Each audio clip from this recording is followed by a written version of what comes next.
Welcome to the Presbyterian Church in Cadiz, Ohio. We believe the Presbyterian Church of Cadiz exists to share our faith in Jesus Christ with family, friends, and neighbors through our outreach and mission, worship and spirituality, fellowship, and communication.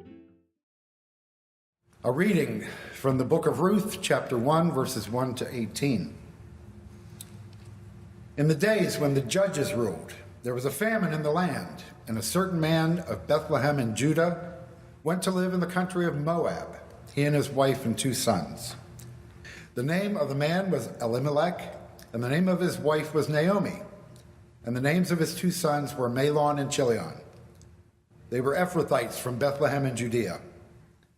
They went into the country of Moab and remained there, but Elimelech, the husband of Naomi, died, and she was left with her 2 sons.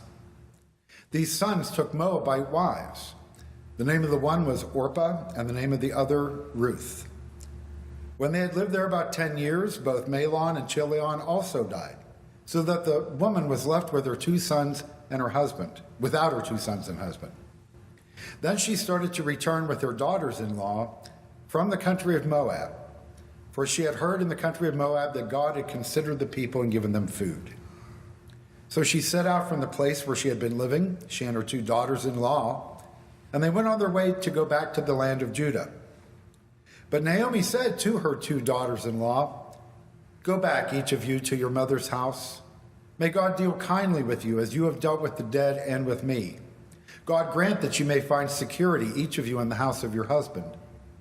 Then she kissed them, and they wept aloud. And they said to her, "No, we will return with you to your people." But Naomi said, "Turn back, my daughters. Why will you go with me? Do I still have sons in my womb that they may become your husbands? Turn back, my daughters. Go your way, for I am too old to have a husband. And even if I thought there was hope for me, even if I should have a husband tonight and bear sons, would you then wait until they were grown? Would you then refrain from marrying? No, my daughters, it had been far more bitter for me than for you, because the hand of God has turned against me." Then they wept aloud. Orpah kissed her mother-in-law, but Ruth clung to her. So she said, "See, your sister-in-law has gone back to her people and to her gods. Return after your sister-in-law."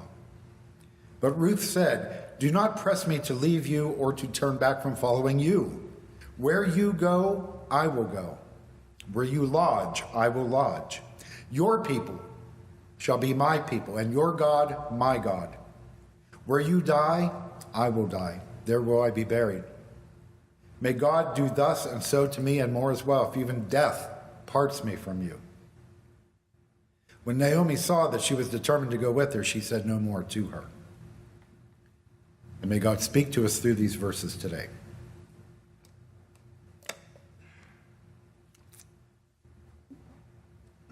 The book of Ruth tells a wonderful story, and it really deserves to be read from beginning to end, and I encourage you to do so. It's not a very long story, not terribly long page-wise. Today we focus on the beginning of that story, though, and we're told that the story takes place in the time of the judges. Now, one writer calls this a sort of in-between time in Israel's history. The Israelites have come into the promised land after their desert wanderings. Moses and Joshua, who led them, are now dead. But it would still be a long time before they would have their first king. So they are sort of between the great leaders of their past and the kings of their future. And they are ruled by judges who were sort of like tribal leaders. Now, a woman named Naomi is married. They have 2 sons. They live in Bethlehem. But a famine has hit the land. So in order to survive, Naomi's family moves to the foreign land of Moab. It's a Gentile land. There they prosper. And the 2 sons marry Moabite women named Orpah and Ruth. But then tragedy strikes. Naomi's husband and sons die. And this leaves all 3 women widows. Now, that was a much worse situation then than it would be today. In those days, a widow couldn't just go out and get a job, couldn't just go out and find another man so easily. Back then, men rarely married widows. They wanted young, unmarried girls. The law stated that widows were supposed to be cared for by their families. But Naomi no longer has a family, except for these two daughters-in-law, Orpah and Ruth. And she is living in a land far away from her own Hebrew people. Now, Orpah and Ruth might have better luck, but Naomi is too old. Again, back then, women were valued mostly for their ability to bear children. But Naomi is past all that. So the three of them are basically destitute and alone in the world without a lot of hope. Naomi even believes that God has abandoned her. So Naomi decides to return to her homeland because she's heard that the famine has ended, and besides, there's nothing left for her there in Moab. And Orpah and Ruth start to go with her. But Naomi tells them to stay with their own people, to try to start new lives for themselves there. And they still offer to go. But Naomi says, "You're being foolish. I can do nothing for you." So one of the women, Orpah, does decide to return home. Ruth, however, chooses to continue on with Naomi. In fact, even though Naomi continues to argue and protest, Ruth pledges her life and her love and her loyalty to Naomi. "Where you go, I will go," she says. "Where you make your home, I will make my home. Your people will be my people, and your God shall be my God. Where you die, I will die. And may God do thus and so to me and more as well, if even death separates me from you." Now that's quite a pledge.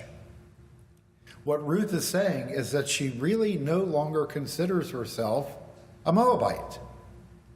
Her life in that land among those people is over. That's now the past. It's no longer who she is. She has instead become a member of Naomi's family. She considers herself bound to Naomi by ties that are deeper than race or nationality or tradition. Instead, she's bound by ties of love and faithfulness and commitment. Ruth has committed herself to Naomi, heart and soul. And Ruth is willing to do this, even though it means leaving behind everything she once knew and having to start over again with a strange new people and a strange new God. She's willing to do this, even though it means she will never really be accepted by the Hebrew people because she is a Gentile from Moab.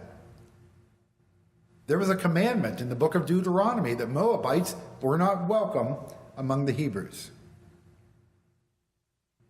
And so, as someone else has put it, Ruth would never be entitled to the privileges and benefits of those who were born and raised as Israelites. But if you read the rest of the story, things turn out rather well for Ruth and Naomi, because soon into their lives enters an Israelite man named Boaz. Boaz is a wealthy and influential relative of Naomi's dead husband. And the custom back then was for the nearest male relative to take care of widows and their families. So Boaz gives Ruth and Naomi jobs working in his fields. He takes a liking to young Ruth. He is touched by her devotion to Naomi. Boaz starts to give Ruth special treatment. And Naomi comes to believe that God has not abandoned her after all, as she once thought.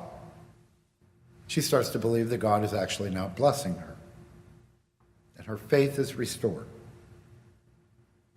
Now, Boaz eventually marries Ruth, and they have a son named Obed.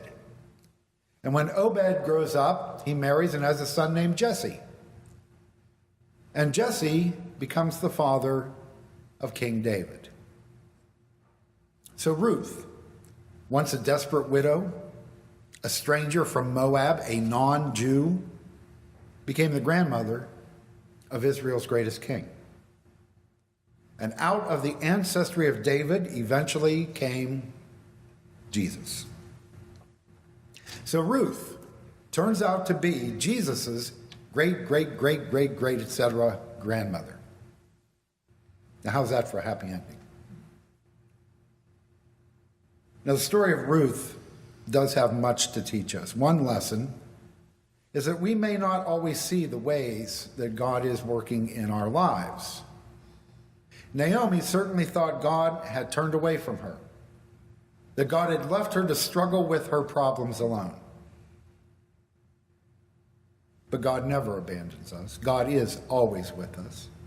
Sometimes our grief or our worries or our doubts prevent us from knowing this. Even though Naomi felt abandoned, Ruth was there with her as a companion, a help, and a support, a family member, even a reminder or symbol of God's presence with her. And just as Ruth promised never to leave Naomi, so God has promised never to leave us. Now, Ruth's story also offers us a new model or a new definition for family. Naomi and Ruth were from different lands, very different backgrounds, very different ways of life. But they were brought together by shared experiences. They were brought together by things that both of them had gone through, by the time that they spent together. And they became family. In a sense, a new kind of family. Family that is not based on blood relation, but on their devotion and their commitment to one another.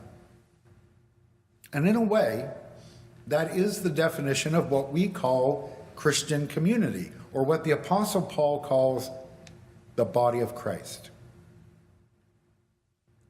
So the story of Ruth offers us a model, because we are called together as a kind of family, not blood relatives, but related because we follow the one that we call Christ.